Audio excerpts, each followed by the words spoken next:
चाहते थे कि वे भाई बहन उनकी नजरों से ओझल हो जाएं। उन्हें मारना और डांटना रोजमर्रा की जिंदगी का हिस्सा बन गया था।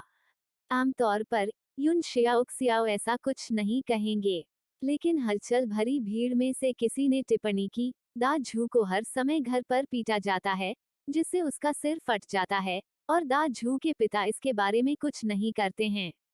कैसे आपके बच्चे तो बच्चे हैं, लेकिन दूसरे लोगों के बच्चे नहीं हैं। युन शियाओक्सियाओ ने जिस व्यक्ति से सबसे अधिक घृणा की, वह दा झू के पिता थे। हाँ, हम सभी के पास अलग अलग लंबाई की उंगलियों के साथ एक जोड़ी हाथ होते हैं, लेकिन आप इतने स्पष्ट रूप से पक्षपाती नहीं हो सकते। अपनी नई पत्नी को अपनी पहली पत्नी के बच्चों को पीटने देने के लिए, क्या आपके सबसे बड़े बच्चे आपके बेटे और बेटियां नहीं रह गए हैं? जब दा झू के पिता पानी लेकर लौटे तो उन्होंने देखा कि उनके दरवाजे पर भीड़ जमा है। मैं तुमसे लड़ने जा रहा हूँ। युन जियाओक्सियाओ ने उससे फिर से थप्पड़ मारा। मैं दा झू नहीं हूँ, जिसे आप जब चाहें मार सकते हैं और डांट सकते हैं। दा झू के पिता वापस आ गए हैं। लोगों ने जल्दी से दा झू के पिता के लिए रास्ता बनाया, जो पानी ले जा रहे थे। यू जियाओक्सियाओ ने दा झू के पिता को भी देखा। काफी मेल। माँ। जियो बाओ तुरंत भागा, उसे डर था कि दा झू के पिता उसकी माँ को मारेंगे। यदि आप मेरी माँ को मारना चाहते हैं, तो आपको पहले मुझे मारना होगा। पति। शिक्षित युवा युन मेरे लिए मुसीबत खड़ी करने के लिए यहाँ है, तुम्हें मेरे लिए खड़ा होना होगा। युन जियाओक्सियाओ ने अप्रसन्न होकर दूसरी ओर देखा। बड़ी बहन, चापलूसी करना बंद करो। तुम्हें इस तरह फ्लर्ट करते हुए देखकर मुझे नाश्ते में उल्टी करने की इच्छा होती है। कोई सोच सकता है कि एक काला गोरिल्ला आगे बढ़ रहा है। बदसूरत और फिर भी अपने आप को सुंदर समझना। लेकिन आप दोनों एक अच्छे साथी हैं, एक ही परिवार के होने के लिए काफी बदसूरत हैं। इसमें कोई आश्चर्य नहीं कि दा झू के पिता आपको हस्तक्षेप किए बिना अपने बेटे और बेटी को पीटने देते हैं। शायद उसे संदेह है कि वे उसके नहीं हैं, वरना कौन पिता अपने बच्चों से प्यार नहीं करता? बिल्कुल नहीं। ऐसा लगता है कि दा झू और जियो हुआ वास्तव में अपने पिता से मिलते जुलते नहीं हैं। दा झू की माँ दा झू की सौतेली माँ से बेहतर दिखती है। मैं उनके बगल में रहता हूँ और अक्सर दा झू की सौतेली माँ को दा झू और जियो हुआ को पीटते हुए देखता हूँ। दा झू के पिता ने उसे कभी नहीं रोका। उद्धरण चिन्ह डॉट डॉट डॉट उद्धरण चिन्ह। इस पर चर्चा करने के बाद युन शियाओक्सियाओ ने दा झू के पिता और दा झू की सौतेली माँ के चेहरे के भावों की परवाह न करते हुए फिर से आवाज उठाए और कहा, अगर दा झू और जियो हुआ वास्तव में दा झू के पिता के बच्चे हैं, तो दा झू के पिता दा झू की सौतेली माँ की खातिर दा झू और जियो हुआ को गाली दे रहे हैं। बेडसाइड प्रभाव वास्तव में बहुत प्रभावी होना चाहिए। दा झू की सौतेली माँ कितनी बदसूरत है, फिर भी वह बहकाने में काफी कुशल है। भाभी, बेहतर होगा कि आप सावधान रहें, उसने कल्पना करना दूसरों पर छोड़ दिया। तुरंत कई भाभियों ने दा झू की सौतेली माँ को अस्वीकृति की दृष्टि से देखा। यू जियाओक्सियाओ ने जानबूझकर आलोचना के बाद प्रशंसा की रणनीति का इस्तेमाल किया। उसकी बकवास मत सुनो, उसकी बकवास मत सुनो। युन जियाओक्सियाओ ने व्यंग्यपूर्वक कहा, मैं जो कह रहा हूँ वह सच है। अपनी क्षमताओं के साथ, आपने दा झू के पिता को बिना किसी हस्तक्षेप के अपने बेटे और बेटी को पीटते हुए देखने के लिए तैयार कर लिया है। क्या आप नहीं देख सकते कि आपका आकर्षण कितना शक्तिशाली है? जब तक आप दा झू और जियो हुआ का तिरस्कार नहीं करते हैं और जानबूझकर दा झू के पिता के सामने उकसाते हैं कि वे उसके बच्चे नहीं हैं, कि वह दा झू और जियो हुआ जैसे सुंदर बच्चों के लिए बहुत बदसूरत है, इसलिए दा झू के पिता को उनकी परवाह नहीं है। वो बस उनके बड़े होने का इंतजार कर रहा है, और अगर वे एक दिन उपद्रव बन गए, तो वह दा झू और जियो हुआ को बेच देगा। मुझे लगता है कि इसकी अत्यधिक संभावना है। दा झू और जियो हुआ अपनी असली माँ से मिलते जुलते हैं। दा झू अपनी असली माँ की तरह नहीं दिखती, बल्कि दा झू की दादी की तरह दिखती है। यू जियाओक्सियाओ दा झू के पिता और दा झू की सौतेली माँ पर नजर रख रही थी, और उन्हें देखकर ऐसा लग रहा था मानो वे सच्चाई से प्रभावित थे। उसका मूड और भी खराब हो गया। माँ, दा बाओ बहुत गर्म है, बहुत गर्म। दा बाओ ने बाहर हंगामा सुना और सुना कि माँ ने क्या कहा, लेकिन दा बाओ वास्तव में जल रहा था, वो उसे रोक नहीं सका। यूं जियाओक्सियाओ कुछ कदम आगे बढ़े, दाझू के पास पहुंचे और बिस्तर पर उनकी हालत देखी। वे पुआल पर सो रहे थे और कंबल का रंग अलग हो गया था। वो दाझू को लेने के लिए झुकी, जो दा बाओ से हल्का था। चलो जल्दी करो और निकलो। युन जियाओक्सियाओ ने दाझू को बाहर निकाला, जोड़े पर एक क्षणभंगुर नजर डाली। बड़े शहर में पितृत्व परीक्षण होता है। अब आप बच्चे नहीं हैं। आप दूसरे जो भी कहते हैं उस पर विश्वास करते हैं, बिना यह महसूस किए कि आपको मूर्ख बनाया जा रहा है। जियो बाओ और गो डैन ने तुरंत पीछा किया। दर्शकों ने इशारा किया और उनके बारे में गपशप की। यह बताना वाकई मुश्किल है। मैं विश्वास नहीं कर सकता कि दाझू की सौतेली माँ यह बताएगी कि दाझू और जियो हुआ दाझू के पिता के बच्चे नहीं हैं। वो यह क्यों नहीं कहती कि उसका बेटा दाझू के पिता का नहीं है? अन्यथा दाझू को यह पिछली पीढ़ी से मिला है। उसका बेटा अभी भी इतना बदसूरत कैसे हो सकता है? दाझू के पिता को उनकी पत्नी ने इतना पीटा कि उन्होंने अपने बेटे और बेटी को त्याग दिया। इसके बारे में क्या? वह बिस्तर में अच्छी होनी चाहिए। उनका कमरा आपके कमरे के बगल में है। क्या आपने कभी सुना है कि वे रात में अपना काम कैसे करते हैं? उनकी बातचीत सुनकर दाझू की सौतेली माँ पागल हो रही थी। बाहर निकलो, बाहर निकलो, बाहर निकलो। दर्शक चले गए, लेकिन दाझू के पिता बिना कोई प्रतिक्रिया दिए काफी देर तक वहीं खड़े रहे। पिताजी, यह बहुत दर्द देता है। चलो शिक्षित युवा युन से मुआवजे के लिए पूछें, उसके पास पैसा है। दाझू की सौतेली माँ यू शियाओक्सियाओ से पैसे मांगना चाहती थी, क्योंकि पूरी टीम को पता था कि शिक्षित युवा यू का परिवार अभी भी उसे पैसे भेजता है। शिक्षित युवा यू की मार झेलकर मुआवजा मांगना ही उचित था। दाझू के पिता ने अपनी पत्नी को घूर कर देखा। वास्तव में वह पहली महिला थी जिसने सुझाव दिया था कि दाझू और जियो हुआ उनके बच्चे नहीं हो सकते हैं। पिताजी, दाझू की सौतेली माँ ने देखा कि उसका आदमी उसे कोई जवाब नहीं दे रहा है और उसे उम्मीद थी कि शिक्षित युवा युन ने जो कहा वह वास्तव में उस पर विश्वास नहीं करेगा। शिक्षित युवा युन चूहों को पकड़ने की कोशिश में कुत्ते की तरह व्यस्त था। उसे शिक्षित युवा युन से मुआवजा मिलना था। युन जियाक्सियाओ दाझू को गांव के डॉक्टर के पास ले गया। डॉक्टर, दाझू को बुखार है। गांव का डॉक्टर तुरंत दाझू की जांच करने आया। माँ, गांव के डॉक्टर ने दाझू के लिए दवा लिखी और यूं शियाओक्सियाओ ने यह भी देखा कि दाझू की सूती गद्देदार जैकेट बिल्कुल भी गर्म नहीं थी।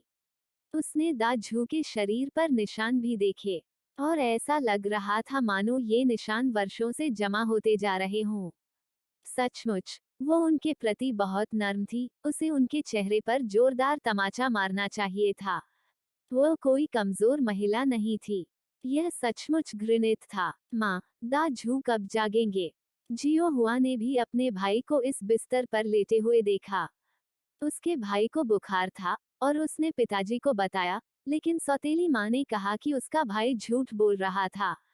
हमें उसका बुखार कम होने तक इंतजार करना होगा। ऐसा लगता है कि हमारे पास अभी भी घर पर बुखार की कुछ दवा है। जब आप दाझू देख रहे हो तो क्या मैं वापस जाकर इसे ले लूं? ठीक है। गांव के डॉक्टर ने शिक्षित युवा यू को जाते देखा और कुछ बच्चों ने बेहोश दाझू को घेर लिया। दाझू का बुखार जल्द कम नहीं करने से गंभीर परेशानी हो सकती है। टीम में कई लोगों को पहले भी बुखार था, लेकिन कोई इस तरह बेहोश नहीं हुआ था। दाझू के पिता बहुत क्रूर थे। उसने इसे तैयार करना शुरू करने के लिए बस दवा पकड़ ली। दाबाओ, दाझू नहीं जागे। कैप्टन झाओ ने किसी से सुना कि लाओसन की पत्नी ने दाझू की सौतेली माँ की पिटाई की थी। रास्ते में उन्होंने यह भी सुना कि लाओसन की पत्नी दाझू को टीम के गांव के डॉक्टर के पास ले गई थी, इसलिए उन्होंने इसकी जांच करने की जल्दी की, लेकिन केवल कुछ बच्चों को देखा। दादाजी, अभी नहीं। माँ दवा लेने वापस चली गई। कैप्टन झाओ की भौहें थोड़ी सिकुड़ गईं। दाझू की हालत गंभीर लग रही थी, और अगर बुखार से उसका मस्तिष्क क्षतिग्रस्त हो गया, तो दाझू के माता पिता निश्चित रूप से लाओसन की पत्नी से मुआवजे की मांग करेंगे। जियो हुआ, तुम्हारे पिता कहाँ हैं? कैप्टन झाओ ने एक छोटी लड़की को देखा और उसे दा झू की बहन के रूप में पहचाना। उन्हें जन्म देने के 1 साल के भीतर ही उनकी मां का निधन हो गया था। जियो हुआ का छोटा चेहरा काफी पतला लग रहा था और उसने पैचअप कपड़े पहने हुए थे। उसके चेहरे पर ठंड के कारण कोई रंग नहीं था। मेरे पिता नहीं आए। यह मेरी चाची थी जो मेरे भाई को डॉक्टर के पास ले आई। इससे कैप्टन झाओ की भौहें थोड़ी सी सिकुड़ गईं। दा झू के पिता वास्तव में गैर जिम्मेदार थे। उन्होंने अपने बेटे को, जिसे बुखार था, उसे गांव के डॉक्टर को दिखाने के बजाय घर पर ही बुखार सहने दिया। यदि वह स्वस्थ होता तो शायद वह इसे सहन कर लेता, लेकिन दा झू अपने कुपोषित रूप के साथ कैसे सहन कर सकता था। वह बुखार से बेहाल हो सकता था। युन जियाओक्सियाओ के हाथ में बुखार कम करने वाली कुछ गोलियां थीं। दरअसल बच्चों के बुखार की दवा ज्यादातर पाउडर के रूप में होती है। माँ, पिताजी। यू जियाओक्सियाओ को नहीं पता था कि उसके ससुर कैसे आए थे, लेकिन उसने दा झू को उठने में मदद की और उसे दवा देनी शुरू कर दी। माँ, मुझे मदद करने दो। दा झू बेहोश थे लेकिन फिर भी निगलना जानते थे, जो एक अच्छा संकेत था। मिश्रण का आधा चीनी मिट्टी का जार डालने के बाद उसने शारीरिक बुखार कम करने के लिए पानी लाने के लिए एक तौलिया उठाया। कई बार पानी बदलने के बाद अंततः उसे महसूस हुआ कि दा झू का बुखार कम हो गया है। यह पहले जितना गर्म नहीं था। पिताजी, आप अपने काम पर आगे बढ़ें। मैं यहाँ निगरानी रखूंगा। कैप्टन झाओ ने भौहें चढ़ा ली। उनकी नजर दा झू और जियो हुआ पर टिकी हुई थी। वे केवल अस्थायी रूप से मदद कर सकते थे, अनिश्चित काल तक नहीं। इसके अलावा दा झू के पिता अभी भी जीवित थे। वह अनाथ नहीं थे। कैप्टन झाओ ने सोचा कि कुछ मामलों को पत्नी द्वारा बेहतर ढंग से संभाला जा सकता है। लाओसन की पत्नी बहुत सरलता से सोच रही थी। अब वे शायद क्षण भर के लिए जीत गए होंगे, लेकिन दा झू और जियो हुआ अपने घर का प्रबंधन कैसे करेंगे। कैप्टन झाओ के जाने के कुछ देर बाद दा झू उदास होकर उठा। भैया, भाई। दा झू ने जियो हुआ को देखा और दा बाओ और जियो बाओ को भी देखा, यहाँ तक कि अपनी चाची को भी। अंततः आप जाग गए। क्या अब आपके गले में खराश महसूस हो रही है? दा झू को पहले ऐसा महसूस हो रहा था मानो वह गर्म ओवन में है, लेकिन अब वो उतना गर्म नहीं था। हाँ, उसकी आवाज कर्कश निकली। मेरे पास यहाँ कुछ खाना है। दा बाओ की जेब में खाना था। मेरे पास यहाँ कुछ अंडे केक हैं। पहले अपना पेट भरने के लिए एक खाओ। युन जियाओक्सियाओ को याद आया कि दा झू ने दवा लेने के लिए वापस जाने पर कुछ नहीं खाया था, इसलिए वह कुछ अंडे केक भी ले आई। जियो हुआ, तुम भी एक खाओ। उनके अपने 2 छोटे बच्चों को बिना नहीं रहना चाहिए।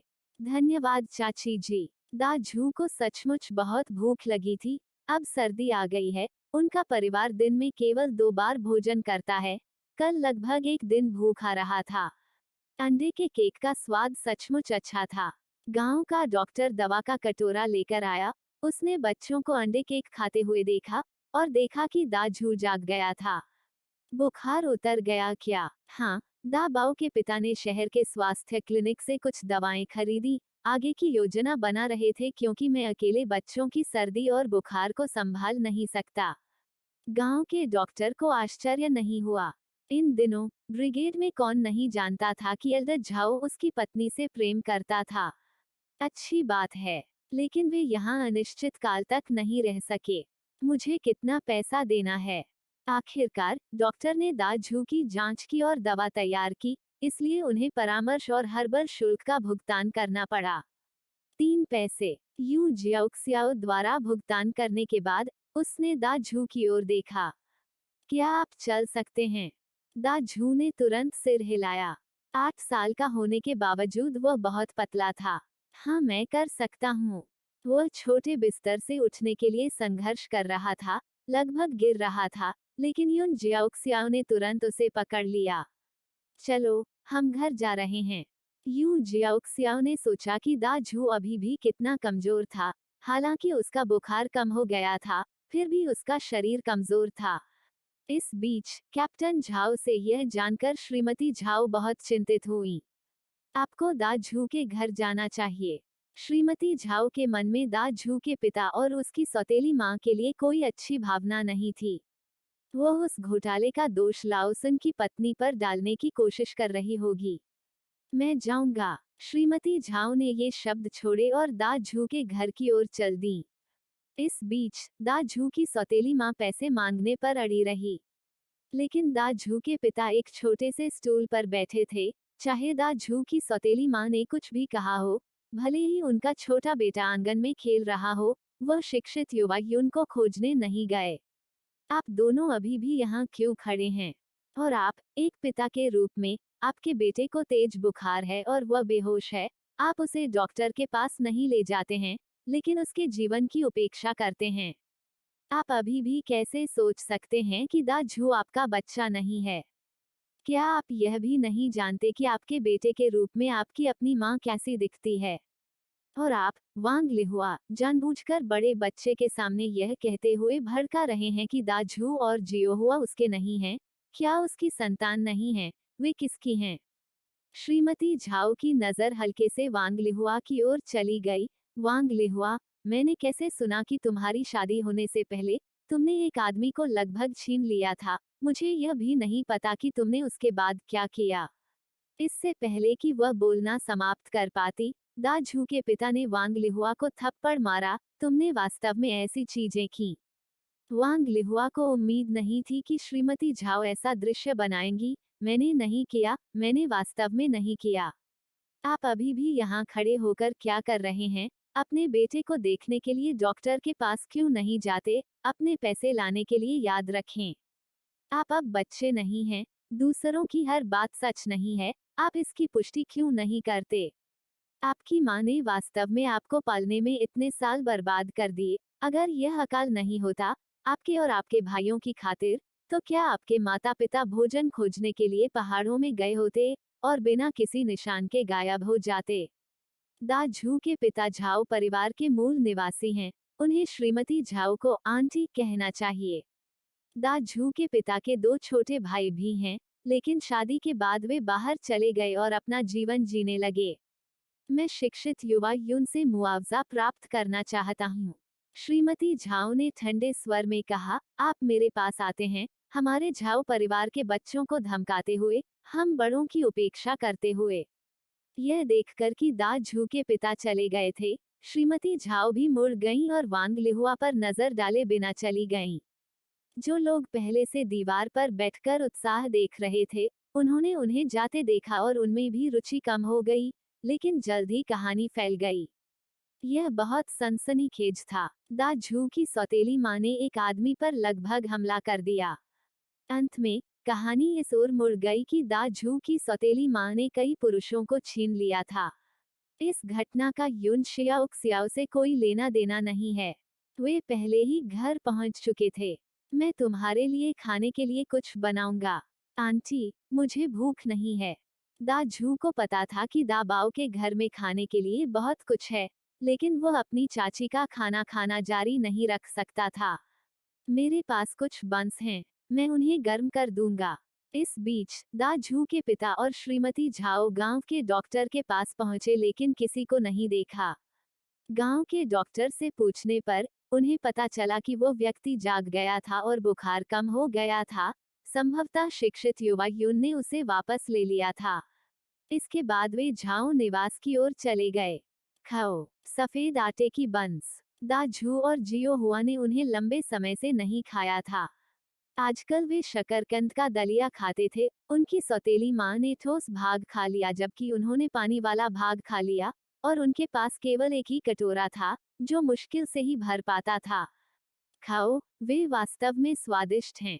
मेरी दादी और मेरी माँ ने उन्हें मिलकर बनाया है, एक ने आग्रह किया। जल्दी खाओ, पेट भरो, और तुम्हारी बीमारी जल्दी ठीक हो जाएगी, दूसरे ने कहा।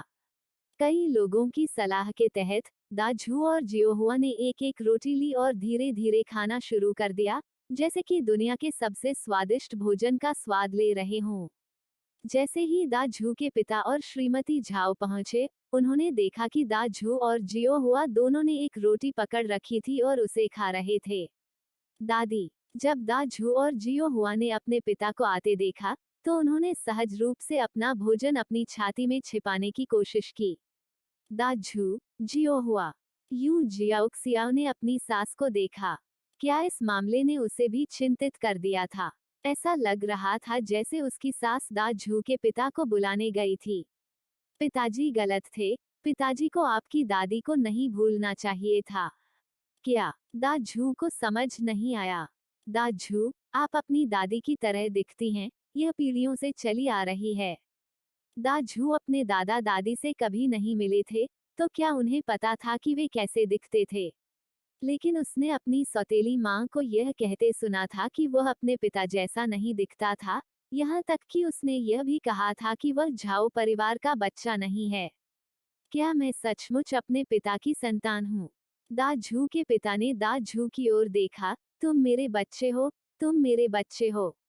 यह दृश्य देखकर युन शियाओक्सियाओ के दिल में एक पीड़ा महसूस हुई। उसने पहले केवल अनुमान लगाया था, लेकिन अब उसका अनुमान सच हो गया था। महज एक संयोग। बड़े बच्चे, दाझू और जियो हुआ को वापस ले जाओ और उनके साथ अच्छा व्यवहार करो, वे आपके बच्चे हैं, श्रीमती झाओ ने इस बीच कहा।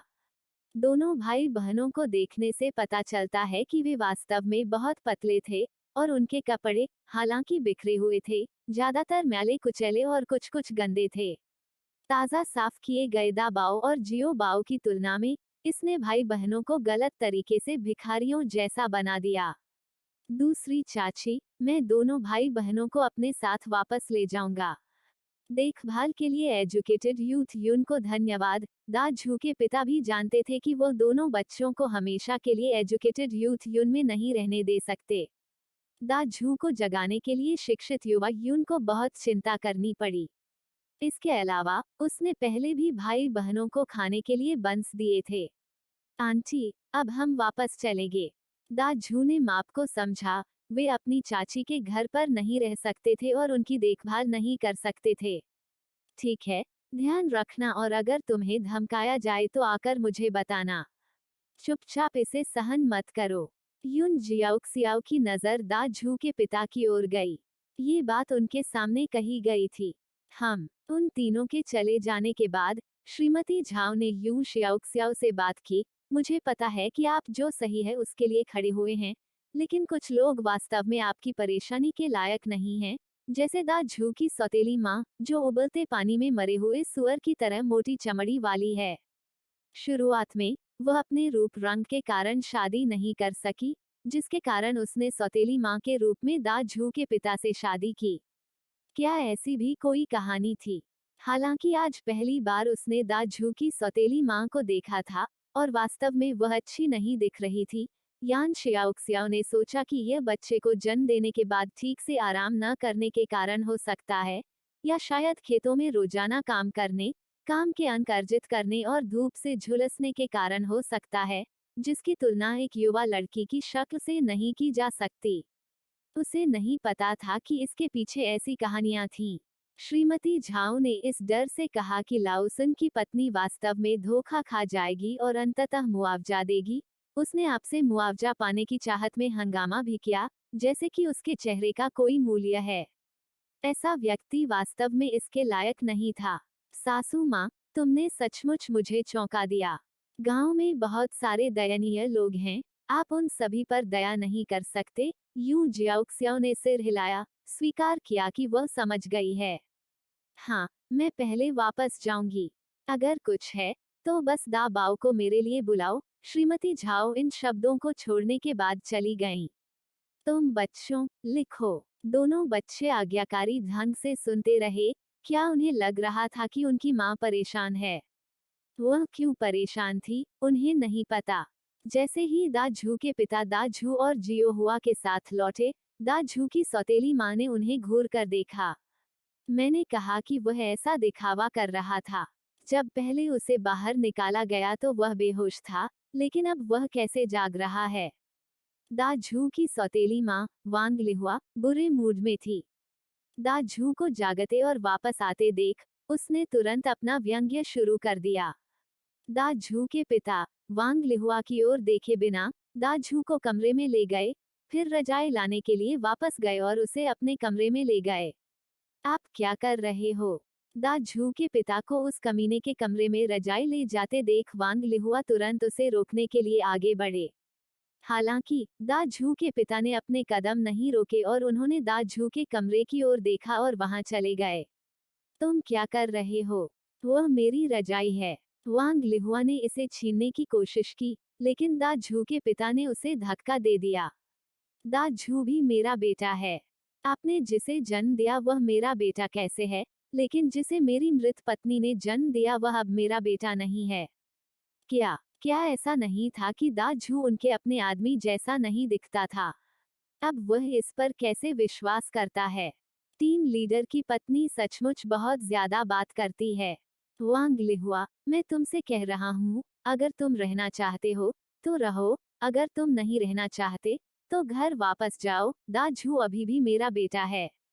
क्या क्या यह तलाक है? वांग लिहुआ ने अविश्वसनीय रूप से दा झू के पिता की ओर देखा। उसे विश्वास नहीं हुआ कि ये शब्द उसके मुंह से निकले थे।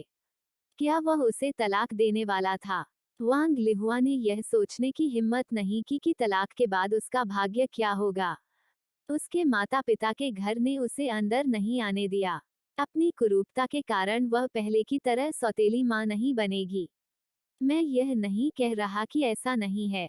पहले इस पर बहुत जोर से लड़ाई होती थी, लेकिन अब इसे ऊपर उठाकर धीरे से नीचे स्थापित कर दिया गया है। ग्रामीण लोग आज भी पुराने विचारों पर कायम हैं, लेकिन वह तलाक नहीं ले सकी। हालांकि उस दिन से दाझू और जियो हुआ को उनके पिता का संरक्षण प्राप्त था और उनके लिए जीवन कुछ हद तक बेहतर था, लेकिन यह सब बाद में होना था। उधर किसी ने कार्रवाई कर दी। अगर वह तुम्हारे साथ वापस आती है तो उसे आने दो, अगर वह तुम्हारे साथ वापस नहीं आती तो भूल जाओ, फादर यून ने सख्ती से कहा। माँ यूं क्या कह सकती थी? उसने कई दिनों की छुट्टी नहीं ली थी और ट्रेन से आने जाने की यात्रा में कई दिन लग गए। कई साल हो गए जब उसने अपनी छोटी बेटी को आखिरी बार देखा था, और वह नहीं जानती थी कि अब वह कैसी दिखती है। समझ गया, तुम फैक्ट्री में देखो, वे युवक बुरे नहीं हैं। इस बार वापस आने के बाद उसके लिए एक रिश्ता खोजने की कोशिश करो, वो अब जवान नहीं हो रही है। जब मैं जियाक्सियाओ की उम्र में था, हमारा लाऊंगा पहले ही पैदा हो चुका था। अब छोटी बहन अभी भी देहात में थी। सबसे बड़ी भाभी युन को पता था कि माँ युन उस स्थान का दौरा करने जा रही थी जहाँ छोटी भाभी ग्रामीण इलाके में चली गई थी और उसके चेहरे पर मुस्कान आ गई। जब तक छोटी बहन वापस आती, उसे ससुर जी को मनाने का पूरा भरोसा था। एक बार ससुर मान गए तो छोटी बहन का विरोध बेअसर हो जाएगा। अगले साल निर्देशक की पत्नी बनने के बारे में सोचकर वह पहले से कहीं अधिक खुश हो गई। माँ, जियाक्सियाओ इतने सालों से ग्रामीण इलाकों में रह रही है, वो हमारे प्रति नाराज होगी, लेकिन अब उसके लिए सबसे अच्छा विकल्प शहर लौटना है। निस्संदेह माँ युन को यह पता था। राष्ट्रीय कॉलेज प्रवेश परीक्षा फिर से शुरू की गई और यह 2 बार आयोजित की गई थी। इसके अलावा कॉलेज प्रवेश परीक्षाएं इन दिनों इतनी आसान नहीं थीं। एक लड़की होने के नाते वह हमेशा ग्रामीण इलाकों में नहीं रह सकती थी। अपनी युवावस्था का फायदा उठाकर शहर लौटना और शादी करना उसके लिए सबसे अच्छा विकल्प था। सबसे बड़ी भाभी यूं ने कई समझने वाली बातें कहीं। बाद में वह स्वयं उन शब्दों के पीछे छिपे उद्देश्यों को समझ गई। माँ यूं ट्रेन में चढ़ गईं, यह सोचकर कि वह जल्द ही जियाक्सियाओ को देखेंगी, थोड़ा उत्साहित महसूस कर रही थीं। पत्नी, यह अच्छा नहीं है, यह अच्छा नहीं है। मैंने सुना है कि मेरी माँ उस स्थान पर गई थी जहाँ छोटी बहन ग्रामीण इलाके में चली गई थी। दूसरी भाभी यूं ने अपने पति को देखा और धीरे से बोली, इसमें गलत क्या है? क्या आप अपनी छोटी बहन के बारे में बहुत चिंतित नहीं थे? क्या आपने यह नहीं कहा था कि अगर मेरे पिताजी आपको रेस्तरां में नहीं बुलाते, तो आप छोटी बहन के पीछे पीछे ग्रामीण इलाकों में चले गए होते? मूल रूप से जियाओक्सियाओ को ग्रामीण इलाकों में जाने की जरूरत नहीं थी, लेकिन मुझे नहीं पता कि आखिरकार छोटी बहन ने पिताजी को कैसे मनाया। मैंने सुना है कि उनकी कार्यशाला के निदेशक को पदोन्नत किया जा रहा है, अगर छोटी बहन इस समय वापस आती है। दूसरी भाभी यूं अपने माता पिता के प्रभाव के कारण एक डिपार्टमेंटल स्टोर में सेल्स पर्सन के रूप में कार्यरत थीं। क्या इसका मतलब यह है कि सबसे बड़ी भाभी संबंध बनाने के लिए छोटी बहन की शादी का इस्तेमाल करना चाहती है? यह संभव है। बाहरी लोग कहते हैं कि मेरी सबसे बड़ी भाभी गुनी है, एक अच्छी पत्नी है, लेकिन मुझे पता है, वो अपनी मुस्कान के पीछे एक चाकू छिपाती है। दूसरी भाभी लू ने इस मुद्दे पर विचार करते हुए अपनी भौहें सिकोड़ ली। सबसे बड़ी भाभी किस कनेक्शन का उपयोग करने की योजना बना रही है? कुछ पूछो, भले ही छोटी बहन बाद में वापस आती है, हमें उसे पहले से सूचित करना चाहिए ताकि हम जल्दी कर सकें। पूछताछ करें। सच कहा जाए तो दूसरे भाई यून का अपने माता पिता के साथ रिश्ता बहुत तनावपूर्ण था। पहला कारण तो यह था कि वह लिव इन दामाद बन गए थे। दूसरा सबसे बड़ी भाभी यून की प्रेरणा के कारण था। दूसरा भाई यूं और दूसरी भाभी यूं हाई स्कूल के सहपाठी थे। दूसरी भाभी यून इकलौती संतान थी। जब वह पैदा हुई तो उसकी मां के साथ ससुराल वालों ने दुर्व्यवहार किया, जिसके कारण समय से पहले जन्म हुआ और गंभीर रक्तस्राव हुआ, जिससे वह और बच्चे पैदा करने में असमर्थ हो गई।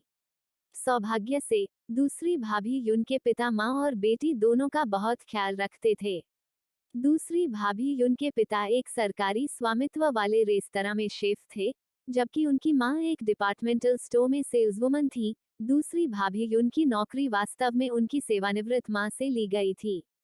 अगले दिन तक दूसरे भाई यूं को पता चल गया था। पत्नी, मुझे पता चला है। उनके कारखाने के डिप्टी डायरेक्टर का एक बेटा है जिसका पैर लंगड़ा है। अभी तक किसी ने उससे शादी नहीं की है। यह बच्चा, जो अपने पिता के डिप्टी डायरेक्टर होने पर भरोसा कर रहा है, कुछ हद तक निर्दयी है। विडंबना यह है कि उसका यह चेहरा थोड़ा भ्रामक है। उसका एक बेटा भी है और वह उस बेटे के लिए एक आकर्षक सौतेली मां ढूंढना चाहता है। लानत है, भाभी झाओ हृदयहीन है। फिर वो डरती थी कि हमारे माता पिता मेरा पक्ष लेंगे। वह जानबूझकर उनके सामने मेरे बारे में बुरा बोला। मैं उस समय नादान था और कई बार इसके जाल में फंसा। दूसरे भाई यून ने बताया। तुम्हारी भाभी इतने सालों से देहात में है, क्या वह शादी कर सकती थी?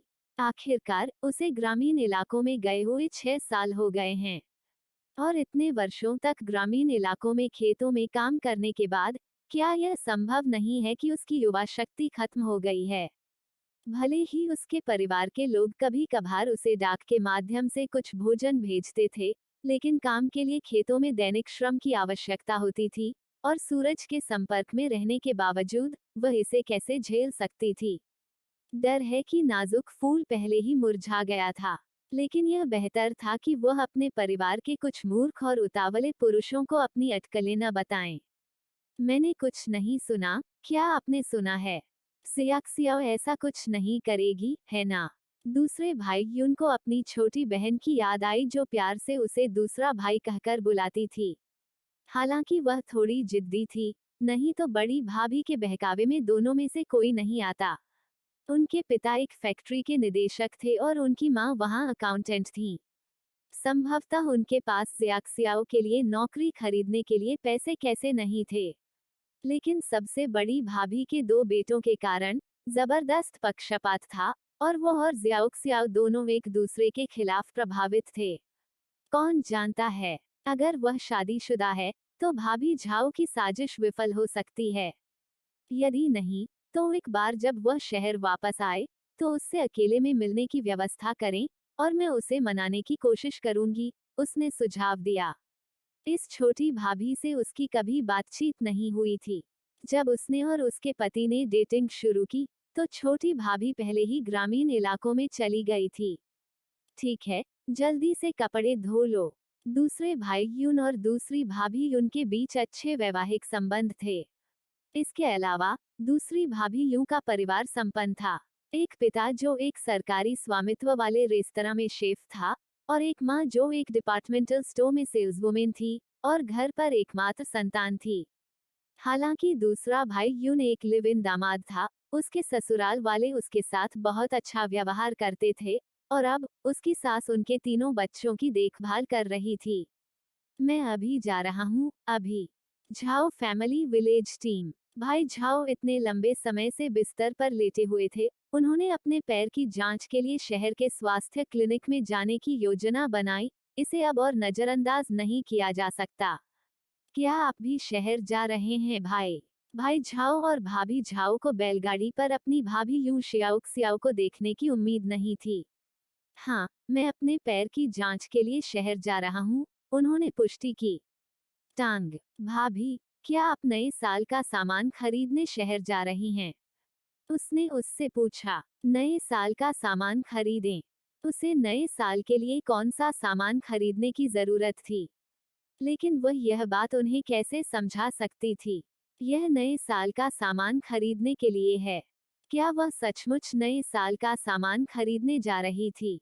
चूंकि ब्रिगेड ने पैसे बांट दिए थे, इसलिए बहुत से लोग चीजें खरीदने के लिए शहर की ओर जा रहे थे। जहां तक परिवार के कामकाज की बात है, उन सभी को अनाज के बदले बदल दिया गया था। पैसे के बदले कार्य बिंदुओं का आदान प्रदान करने का कोई तरीका नहीं था।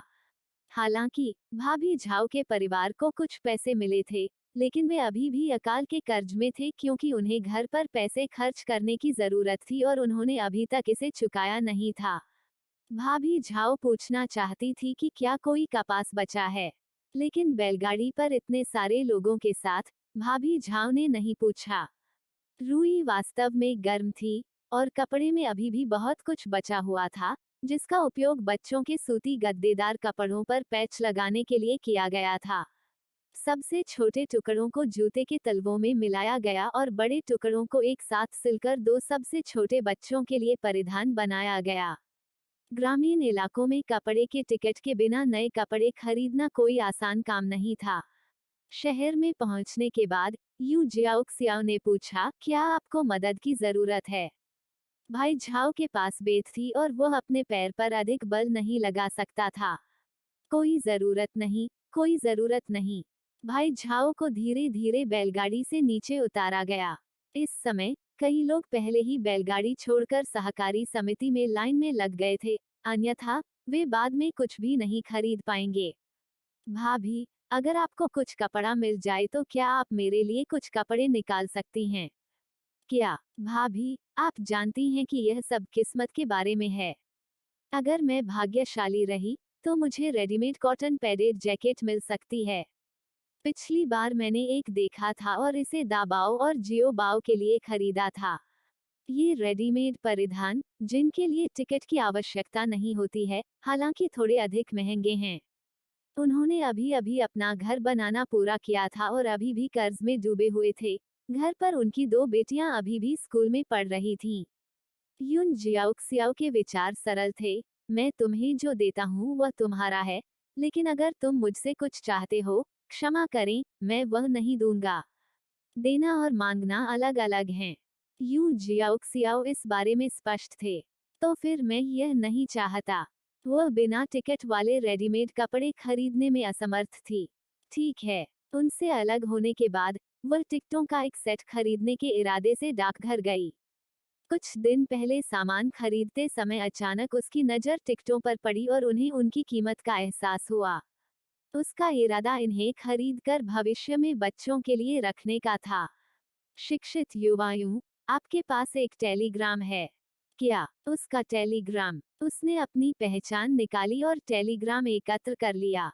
बस एक वाक्य, माँ तुम्हें शादी के लिए वापस लाने के लिए तुम्हारी भाभी की तलाश में आ रही हैं। बस यही एक वाक्य। संदेश का अर्थ समझने में उसे अपने हाथों में पकड़ने में काफी समय लगा। महिला सहायक पात्र की मां यहाँ थी।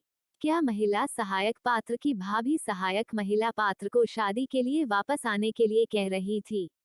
उसे यह टेलीग्राम किसने भेजा था? पुस्तक में महिला सहायक पात्र के परिवार का कोई नाम नहीं था, केवल उपाधियां थीं और उनके बारे में बहुत कम वर्णन किया गया था। संदेह होने पर भी उसने डाकघर के कर्मचारियों से टिकटें मांगी। क्या आप टिकटें एकत्र करते हैं? हाँ। डाकघर के कर्मचारी तुरंत उसके लिए टिकटों का एक सेट ले आए। 12.8 युआन। कीमत सस्ती नहीं थी, फिर भी युन शियाओक्सियाओ ने उन्हें खरीदा।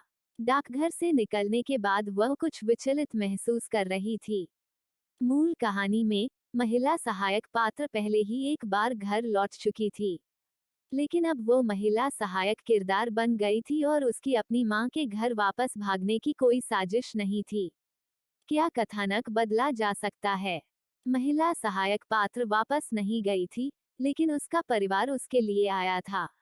सहायक महिला पात्र का परिवार उसकी शादी से अनजान था। अब वो संभवतः महिला सहायक पात्र के परिवार के साथ वापस नहीं जा सकती थी। लेकिन अब उसे क्या करना चाहिए? महिला सहायक पात्र का गृहनगर यहाँ से कितनी दूर था? ट्रेन से वहां पहुंचने में कितने दिन लगेंगे? क्या समय निकट हो सकता है? इससे वह घबराने लगी। वह वापस नहीं जा सकती थी। क्या वह जा सकती थी? क्या वह इस बात पर जिद कर सकती थी कि वह दाबाओ के पिता से प्यार करती है और अपने परिवार से विनती कर सकती है कि वे उन्हें अलग न करें? यह सबसे अच्छा होगा यदि वह अपने ससुराल वालों, महिला सहायक पात्र के साथ अनबन कर ले, ताकि वे अब उसे निशाना न बनाएं। आखिरकार वो महिला सहायक पात्र बन गई थी। उसे महिला सहायक पात्रों को सौंपी गई कथानक रेखाओं का पालन करना पड़ सकता है। वो उस रास्ते पर नहीं जाना चाहती थी। दर्द के बिना एक मां होने के नाते, भले ही उसने मुख्य पुरुष को तलाक दे दिया हो, उसे बुढ़ापे में समर्थन के बारे में चिंता करने की जरूरत नहीं होगी। गोल्डन फिंगर होने पर उसका जीवन निश्चित रूप से अच्छा होगा। आज वह यहाँ नए साल का सामान खरीदने आई थी। वह चूक नहीं सकती थी। नए साल का कुछ सामान खरीदें। और उसने सुना था कि नए साल के दौरान कुछ औद्योगिक उत्पाद ऐसे होते थे जिनके लिए कूपन की आवश्यकता नहीं होती थी, लेकिन उन्हें खरीदना पड़ता था। और अक्सर जो लोग इन वस्तुओं को पाने में कामयाब होते थे वे भाग्यशाली होते थे। उसने सहकारी समिति में स्थिति की जांच करने का निर्णय लिया, लेकिन सहकारी समिति में पहुंचने और लोगों को कतार में खड़ा देखकर उसका दिल पसीज गया। वहां दो पंक्तियां थीं, क्या दूध वाली चाय खरीदते समय भी इतने लोग थे? लाइन में लगना है या नहीं लाइन में लगना है? लाइन में लग जाओ, अन्यथा वह कैसे बताएगी कि बाद में उसे कुछ वस्तुएं कहां से मिली? सहकारी समिति शायद जानती थी कि यह वर्ष का अंत है और बहुत सारे खरीदार थे, जिससे विक्रेता बहुत व्यस्त थे। उनकी आवाजें कर्कश थीं। जिनके पास कूपन नहीं है वे यहाँ लाइन में लगते हैं, जिनके पास कूपन है वे वहाँ लाइन में लगते हैं।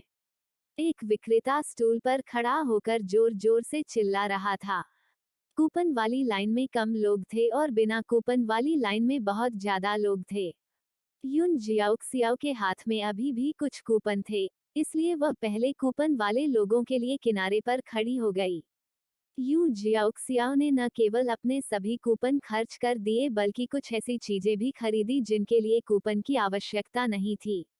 वहां से बाहर आकर उसने कुछ और सामान खरीदा और उन्हें ढक दिया, फिर बैलगाड़ी पर इंतजार करने चली गई। अंकल, कुछ कैंडी लीजिए।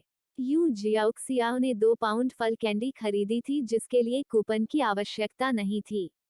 शिक्षित युवा यूं, क्या वे अभी भी सहकारी समिति में चीजें खरीद रहे हैं? यून जियाओक्सियाओ ने सिर हिलाया, बहुत सारे लोग बिना कूपन के हैं, उन्हें जल्द ही आना चाहिए। भैया, भाभी। भाभी झाओ ने भाई झाओ का समर्थन किया जब वे उसकी पट्टियां बदलने और उसके पैर में नई दवा लगाने के लिए क्लिनिक की ओर जा रहे थे। क्या छोटी भाभी अभी कुछ अच्छी चीजें लेकर वापस आई हैं? मैंने देखा कि उनकी टोकरी काफी भरी हुई है और वह जल्दी थी। हाँ, मैंने काफी चीजें खरीदी। भाभी, क्या आप कुछ फ्रूट कैंडी लेंगी? मैं आपके साथ 1 पाउंड साझा कर सकता हूँ। क्या आप इसे चाहते हैं? फल कैंडी। नया साल आ रहा था। कहने की जरूरत नहीं है कि इस प्रकार की गोली आवश्यक कैंडी कई लोगों द्वारा खरीदी गई होगी। मैं इसे ले लूंगा, मैं इसे ले लूंगा। घर में 4 बच्चे थे और अब जब वे अलग हो गए थे तो उन्हें भी नए साल का जश्न मनाना था, इसलिए उसने फिर भी 1 पाउंड फल कैंडी खरीदी। ठीक है, जब मैं वापस आऊंगा तो दा बाव से इसे आपके पास लाने के लिए कहूंगा। यह देखकर कि भाभीियों को फ्रूट कैंडी मिली है, बैलगाड़ी चलाने वाले चाचा के अलावा आसपास गांव की अन्य चाची साथी भी थीं। छोटी भाभी, क्या आप मेरे साथ कुछ अन्य चीजें भी साझा कर सकती हैं? यू जियाओक्सियाओ ने उसकी ओर देखा, यह महसूस करते हुए कि भाभी झाओ कुछ ज्यादा ही लालची हो रही थी। तो भाभी, तुम्हें क्या चाहिए? चलो देखते हैं। भाभी झाओ को लगा कि उसकी भाभी की बातों में कुछ गड़बड़ है। क्या आपके पास कोई तेल है? भाभी झाओ को याद आया कि आखिरी बार यह भाभी अपनी सास के लिए तेल की बोतल लेकर आई थी। नहीं, उसने सोचा कि भाभी ने इस बार शहर में कुछ अच्छा काम किया होगा। युन जियाओक्सियाओ ने भाभी झाओ की आशा भरी नजर को स्पष्ट रूप से नजरअंदाज कर दिया। क्या क्या उसने सोचा कि यहाँ कोई अच्छी चीज नहीं है?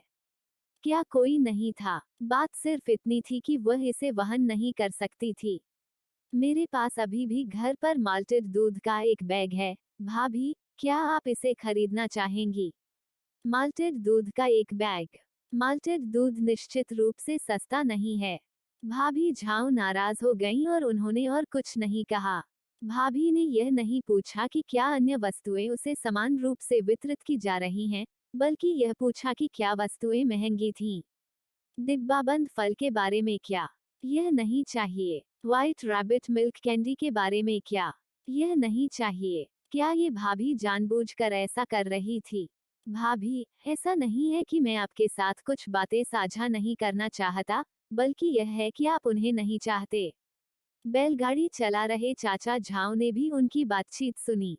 उनकी नजर झाओ तियानजियान के पैर पर पड़ी, यह देखते हुए कि परिवार के विभाजन को अभी ज्यादा समय नहीं हुआ है और पहले ही एक दुर्घटना हो चुकी है।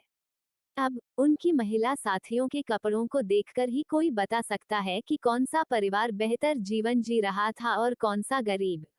भाभी, हमारे बारे में सोचने के लिए धन्यवाद। झाओ तियानजियांग, भाई झाओ को लगा जैसे उसकी भाभी उसे मौके पर रख रही थी।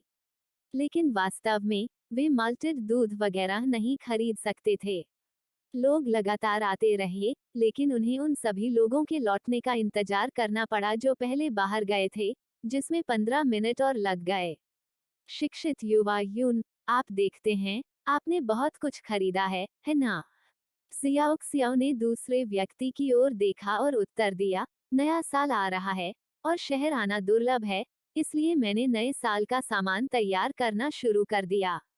आपके बारे में क्या, चाची, आपने क्या खरीदा? वहाँ बहुत कम है जिसके लिए कूपन की आवश्यकता नहीं है, मैंने हार्ड कैंडी का एक जिन खरीदा।